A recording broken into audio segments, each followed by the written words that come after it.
Hola, bienvenidos. Hoy les traigo el iceberg sobre los asesinatos más crueles en Perú. Como todo iceberg, comenzaremos de menos a más perturbadores. Si tienes alguna sugerencia, házmelo saber en los comentarios. Dicho esto, iniciemos. Primer nivel. Mal Plaza Trujillo. En vísperas de Navidad del 2023, mientras las calles de Trujillo se adornaban con luces y festividades, un violento episodio ensombreció la provincia. Un sicario, actuando con sangre fría, acabó con la vida de Hugo Chávez Loyola al impactarle 3 balazos. La víctima, miembro de una de las bandas criminales más temidas de la libertad, habría caído en un cruel ajuste de cuentas por el control territorial. El crimen no fue un hecho aislado, sino un reflejo de la alarmante escalada delictiva que ha sumido a Trujillo en el caos. Los grupos criminales operan con impunidad, llegando incluso a cometer asesinatos en plenos centros comerciales ante la mirada pasiva de las autoridades. La provincia parece hoy dominada por la ley del más fuerte, donde la violencia se ha normalizado y la inseguridad campa a sus anchas. Quali-Warma. El escándalo Frigo Inc. expuso cómo una empresa proveedora del Estado vendió conservas en mal estado a programas sociales, afectando a cientos de niños pobres. Cuando se reveló la corrupción vinculada al gobierno, el presidente de la compañía fue asesinado a puñaladas en un crimen que sugiere un intento de silenciar el caso. Trabajadora del Congreso. En un giro oscuro que parece sacado de un thriller político, una ex trabajadora del Congreso fue asesinada por un sicario mientras viajaba en un taxi. El crimen ocurrió en circunstancias sospechosas, justo cuando salía a la luz una red de prostitución que operaba dentro del mismo Parlamento. Las autoridades inicialmente intentaron desviar la atención, afirmando que el verdadero objetivo había sido el taxista y no la mujer. Esta versión, lejos de aclarar el hecho, solo aumentó las sospechas de un encubrimiento por parte del Estado. Asesino de Cañete. Una inocente niña de apenas 9 años perdía la vida a manos del exnovio de su hermana mayor. Los hechos ocurrieron cuando el agresor, en estado de ebriedad, irrumpió en el hogar familiar exigiendo reanudar la relación. Armado con un cuchillo y cegado por la ira, amenazó a la joven hermana de su víctima. La niña, en un intento desesperado por salvar a su familia, corrió a pedir auxilio a los vecinos. Pero su acto de coraje tuvo un desenlace trágico. El criminal la alcanzó y la atacó brutalmente, para luego huir cobardemente, dejando tras de sí un escenario de dolor y una familia destrozada. Segundo nivel. El veterinario. En un caso que parece extraído de la más macabra ficción, un estudiante de 25 años envenenó a su amigo taxista con ketamina en su cerveza y luego le inyectó T16. Medicamento que sirve para la eutanasia animal. Durante 3 días ocultó el cadáver en el auto del fallecido, para después descuartizarlo con herramientas, quemar los restos en cieneguilla y encapsular la cabeza en cemento en su patio. Caso Solsiret. Solsiret Rodríguez, una valiente activista de 23 años, perdió la vida al caer del 4º piso de un edificio donde se encontraba con Andrea y Kevin. Las sospechas recayeron sobre ellos desde el principio. Sus declaraciones, primero contradictorias y luego cambiantes, no ocultaron la macabra verdad. No solo habrían participado en su muerte, sino que descuartizaron su cuerpo e intentaron deshacerse de los restos, dejando en el abandono a 2 niños que perdieron a su madre. Tercer nivel. Asesinato en Miraflores. Eivia Agreda murió tras sufrir una brutal agresión. Su acosador laboral, un excompañero obsesionado, la roció con gasolina y la prendió fuego en plena avenida Miraflores. Aunque recibió atención médica, el daño del 60% de su cuerpo fue irreversible y falleció semanas después. El ataque no solo acabó con su vida, sino que dejó una decena de heridos, exponiendo la violencia incluso en un distrito turístico y comercial de Lima. Jefferson Farfán. En Cusco, un crimen escolar conmocionó a la comunidad. 2 adolescentes de 14 y 16 años asesinaron a un compañero tras reunirse para un trabajo grupal. Con ensañamiento, le infligieron 23 puñaladas y un corte mortal en la yugular. Pese a la brutalidad del acto, que reveló una frialdad escalofriante, los agresores solo recibieron 6 años de rehabilitación por su condición de menores, dejando un amargo debate sobre justicia y violencia juvenil. Mina la Poderosa. Un macabro hallazgo en las profundidades de Patás, La Libertad, ha conmocionado al país. 13 mineros, empleados formalmente por la empresa RIR para trabajar en una concesión de La Poderosa, fueron encontrados sin vida en un oscuro socavón. El descubrimiento llegó tras una angustiosa semana en la que familiares y autoridades reportaron su desaparición y posible secuestro.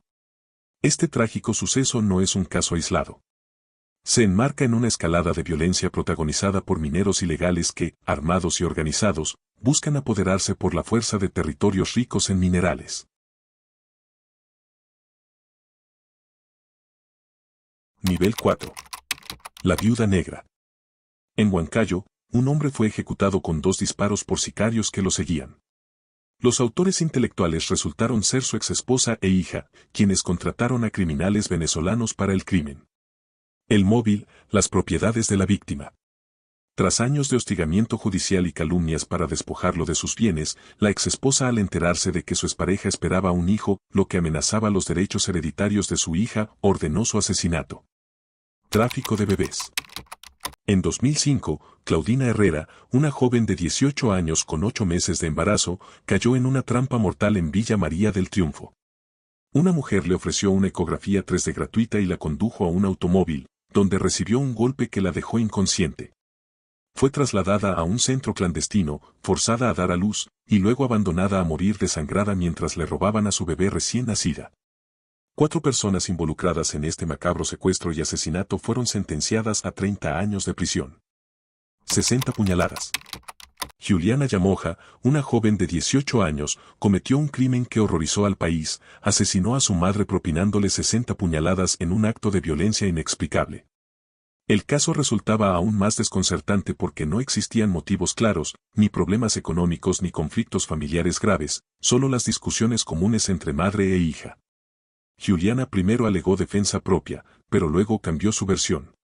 Tras cumplir 1/3 de su condena, obtuvo libertad condicional y finalmente huyó del país, en circunstancias que generaron sospechas, especialmente porque su padre, un juez, siempre la apoyó. Quinto nivel. Misterio en Iquitos. En un acto de crueldad inconcebible, una pareja terminó con la vida de su propio hijo de apenas 11 meses. Inicialmente intentaron encubrir el crimen alegando un falso asalto, pero sus versiones contradictorias y el testimonio del vigilante, quien confirmó que nadie más ingresó al lugar, delataron su culpabilidad. Las investigaciones sugieren que el homicidio fue premeditado. Ambos padres, deseando separarse y reiniciar sus vidas sin ataduras, vieron al inocente como un obstáculo que decidieron eliminar. Degollador de Oxapampa. Mail Malpartida, un terrorista del MRTA, sembró el terror en la selva peruana con su rifle AKM, asesinando a sangre fría a 10 personas, aunque él mismo confesó 21 víctimas. Entre sus crímenes más atroces figura el asesinato de una niña de solo 11 años. Condenado por robo, secuestro y múltiples homicidios, este criminal recibió cadena perpetua por sus atrocidades. El asesino del martillo. Clima Covasombrío, un joven pastor de conducta intachable, vivió un drástico cambio tras la muerte de su padre a los 11 años. Años después, durante una reunión con amigos, bajó repentinamente de la azotea, tomó un martillo y atacó sin motivo a una trabajadora doméstica. Al ser descubierto por la hermana de un amigo, también la agredió con más de 20 golpes, causándole la muerte.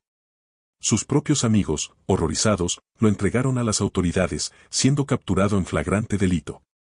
Quinto nivel. Los descuartizadores.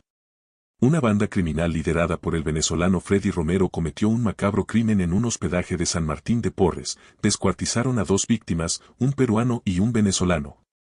Colocaron los restos en maletas y los abandonaron en distintos puntos de Lima.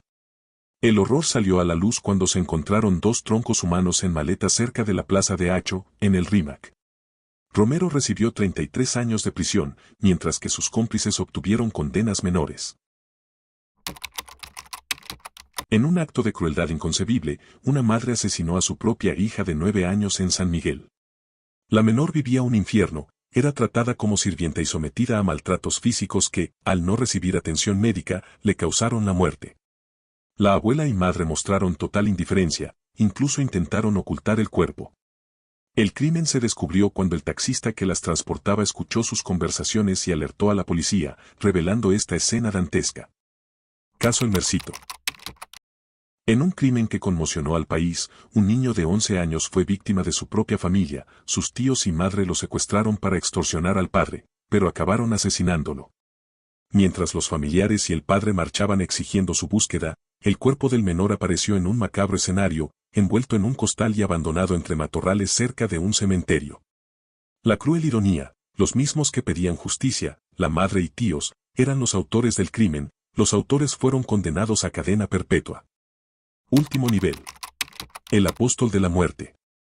Pedro Nakada Ludueña, el infame apóstol de la muerte, sembró el terror con una crueldad calculada, asesinó a sangre fría a 25 personas, muchas de ellas torturadas con métodos brutales antes de morir. Sus crímenes no eran actos impulsivos, sino rituales meticulosos donde disfrutaba del sufrimiento ajeno, convencido de obedecer una voz divina que le ordenaba limpiar el mundo. El monstruo de la bicicleta.